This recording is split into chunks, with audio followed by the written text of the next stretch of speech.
Dear student of class 4th, I am starting your new chapter number 6, types of plants of your EVS book.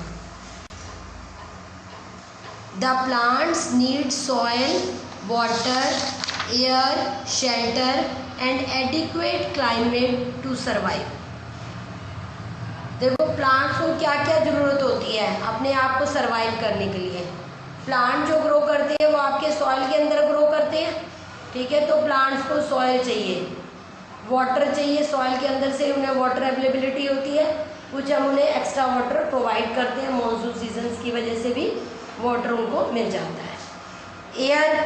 Air में से carbon dioxide चाहिए, shelter, उन्हें space चाहिए, उन्हें जगह चाहिए and adequate climate.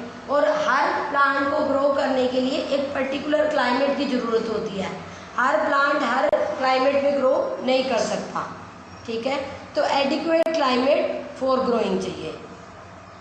Plants grow in various places, they grow in cold places as well as hot and dry places.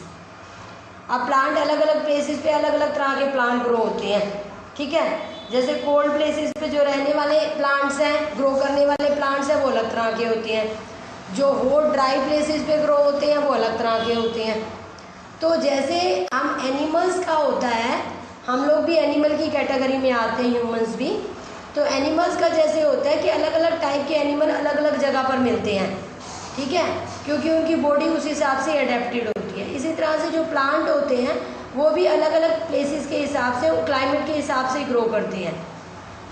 जो plant हमारा कोल्ड रीजन में ग्रो कर रहा है, हो सकता है वो हॉट रीजन में ना करे, जो हॉट में कर रहा है वो कोल्ड में ना करे। तो अलग अलग प्लेसेस पे अलग अलग तरह के प्लांट्स ग्रो होते हैं। They grow in fresh water of rivers and salty water of sea. अब कुछ प्लांट्स ऐसे हैं जो फ्रेश वाटर में ग्रो करते हैं, जैसे रिवर वगैरह है, स्ट्रीम है, जहाँ पर पानी का बहाव लगातार बना रहता है। और सॉल्टी वाटर, सी के अंदर सॉल्टी वाटर है, ओशन के अंदर सॉल्टी वाटर है। तो कुछ तरह के प्लांट्स हैं जो सॉल्टी वाटर में ही ग्रो करते हैं। Every living being is adapted to live and grow in a definite place और set of conditions. This place is called habitat. मैंने अभी आपको बताया कि अलग अलग प्लांट जो हैं वो अलग अलग रीजन में ग्रो करते हैं। जो प्लांट हो सकता है सॉल्टी वाटर में ग्रो कर रहा है, वो रिवर फ्रेश वाटर में नहीं कर पाएगा, और जो फ्रेश वाटर में ग्रो कर रहा है वो सॉल्टी वाटर में सर्वाइव नहीं कर पाएगा। तो इस तरह से जो लिविंग बीइंग्स होते हैं, they are adapted to their particular conditions. वो उस हिसाब से ही रहने की और ग्रो करने की उनकी एक पर्टिकुलर कंडीशंस अगर उनको मिलती हैं तभी वो प्लांट ग्रो करता है। और उस प्लेस पे जो प्लांट ग्रो करता है, उस प्लांट को, उस एनवायरनमेंट को, उस जगह को, उस प्लांट का हैबिटेट बोलते हैं। The living being change themselves slowly according to the environment they live in. The slow change in their habit to live and survive in that environment is called adaptation. Adaptation क्या है? अभी मैंने बोला habitat. Habitat वो जगह है जहाँ पर कोई भी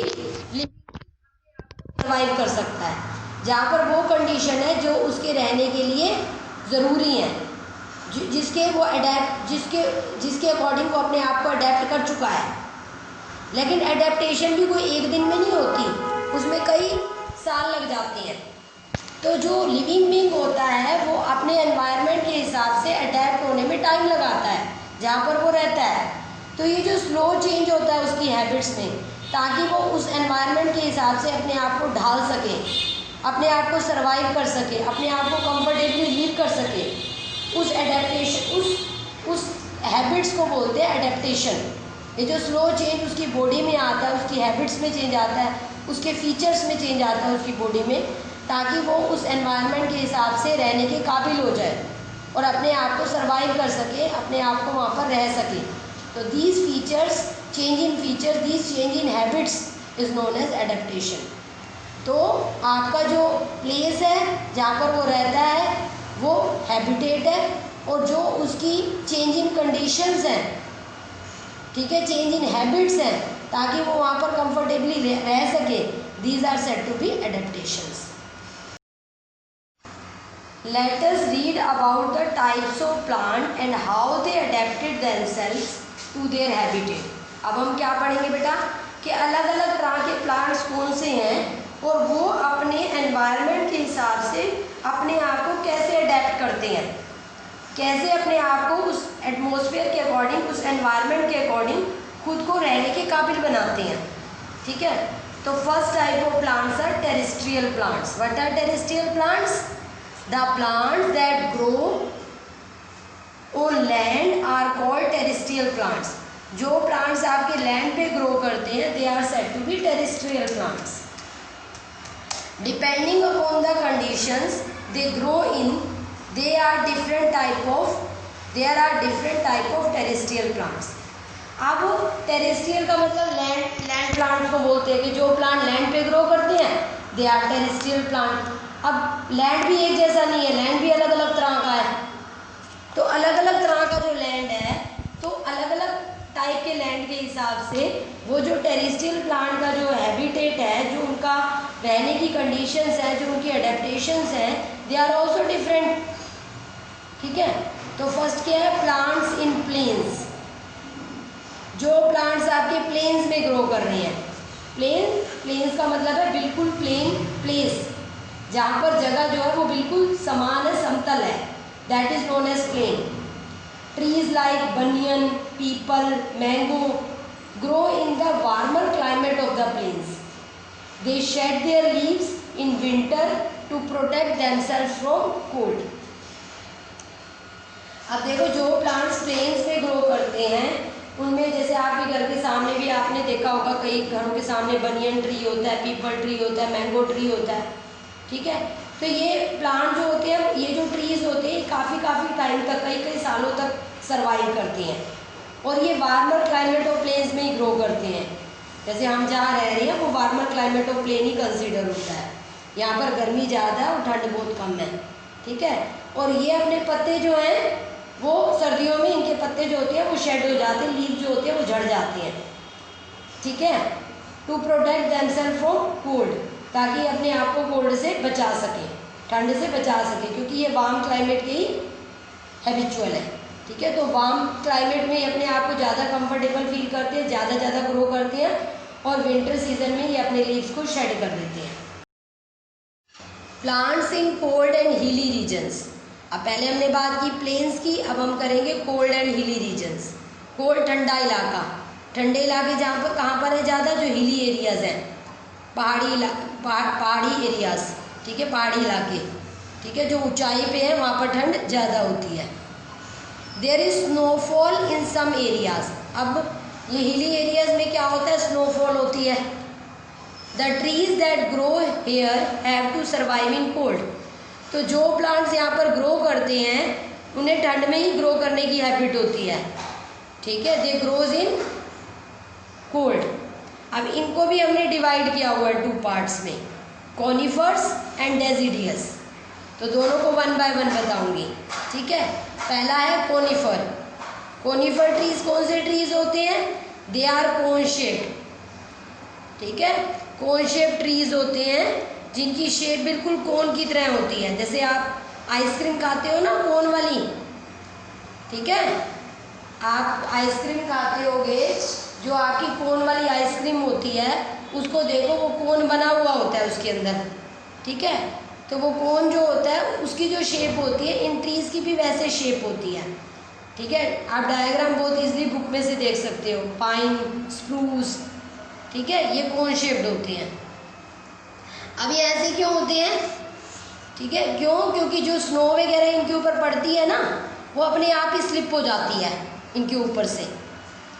Conifers trees have needle shaped leaves which are tough and can tolerate cold and snow.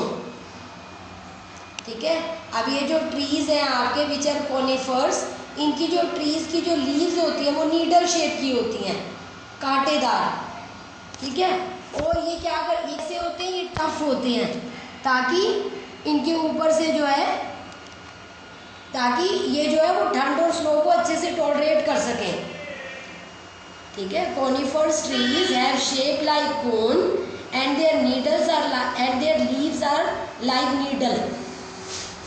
ठीक है। Leaves are like needle shape leaves होते हैं। क्यों? ताकि कोल्ड और स्नो को टॉलरेट कर सके, उसे सहन कर सके। ठीक है। The sloping shape of trees make the snow slip down easily. Pine, spruce, cedar and fir are the evergreen trees that never shed their leaves. अब बेटा ये जो कोन शेप ट्रीज हैं, इनकी फोटो आप स्लाइड में बड़े इजीली देख सकते हो। ठीक है। ये स्लोपिंग शेप आपको दिखाया हुआ है। बर्फ़ इनके ऊपर आती है, स्नो इनके ऊपर आती है और स्लिप करके नीचे चली जाती है, इकट्ठी नहीं हो पाती। क्योंकि अगर इनके ऊपर स्नो वगैरह कलेक्ट होगी तो ये गल सड़ जाएंगे, ख़त्म हो जाएंगे। लेकिन गॉड गिफ्टेड है कि जो कोल्ड रीजन में रहने वाले ट्रीज़ हैं, इनके फीचर्स ऐसे डेवलप हो चुके हैं कि स्नो इनके ऊपर आते ही, जैसे इनके ऊपर आती है, वो स्लिप होके नीचे आ जाती है। तो इसे बोलते हैं एडेप्टेशन। इसका मतलब होता है एडेप्टेशन। ठीक है। हमने तो नहीं बनाए ना इनकी शेप, हम तो नहीं काटने जाते ना इन पेड़ों को इस शेप में। ये ऑलरेडी ऐसे हैं because they are adapted to this environment. तो this is known as adaptation. और इनका हैबिटेट क्या है? कोल्ड हिली रीजन्स। ठीक है। तो इस तरह से ये पाइन, स्प्रूस और सेडार, फिर ये एवरग्रीन ट्रीज हैं जो कभी भी अपने लीव्स को शेड भी नहीं करते। इनके पत्ते कभी नहीं झड़ते, ये ऐसे के ऐसे ही रहते हैं और इजीली लिव करते हैं in cold region. Next is deciduous forest trees. Deciduous trees जो होते हैं like oak, birch, beech, they are the deciduous trees and shed their leaves in winter to protect themselves from cold. अब ये जो trees हैं ये deciduous trees हैं, ये भी कोल्ड रीजन में ही रहते हैं। ठीक है। जैसे ऊपर वाले अभी कॉनिफर्स बताए थे जो कि आपके कोल्ड हिली एरियाज में रहते हैं, ऐसे ये भी कोल्ड हिली एरियाज में रहते हैं। लेकिन इनकी क्या क्वालिटी है कि विंटर में अपने लीव्स को शेड कर देते हैं, झड़ जाते हैं इनके पत्ते, ताकि ये अपने आप को कोल्ड वेदर से बचा सकें। तो दोनों में सिर्फ यही अंतर है। इनके एग्जाम्पल क्या अभी बताए? ओक, बिर्च एंड बीच। देखो आपको फोटो दिखाई हुई है स्लाइड में। ठीक है। और उसके एग्जाम्पल भी आपको बताए थे कॉनिफर्स के, बट वो अपने लीव्स कभी भी शेड नहीं करते, लेकिन ये अपने लीव्स विंटर में शेड करते हैं। तो बेटा आज का लेक्चर जो है आपका यहीं तक है। आपने इसे रिटन प्रैक्टिस देनी है, बार बार रीडिंग करनी है, समझना है। और अगर कोई भी प्रॉब्लम आए तो व्हाट्सएप पे सेंड कर सकते हो। Okay, thank you.